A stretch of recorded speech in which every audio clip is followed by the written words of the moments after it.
અંકલેશ્વર એ division પોલીસે પ્રતિબંધિત Chinese દોરી સાથે બે ઇસમોની અટકાયત કરી। અંકલેશ્વરના સુરવાડી બ્રિજ પાસેથી એ ડિવિઝન પોલીસે પ્રતિબંધિત ચાઇનીઝ દોરી સાથે બે ઇસમોની અટકાયત કરી કાયદેસરની કાર્યવાહી હાથ ધરી છે।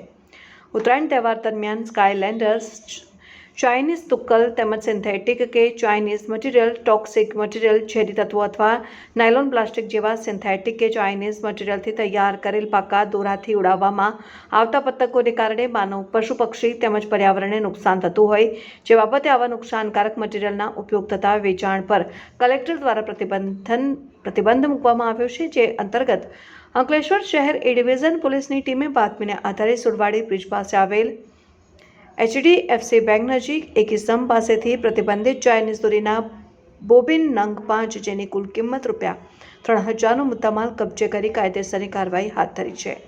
પોલીસે સંજયનગરના સતીશ સંજયભાઈ વસાવા અને જૂના તવરાના સુમિત નરેશભાઈ ગોહિલની અટકાયત કરી છે।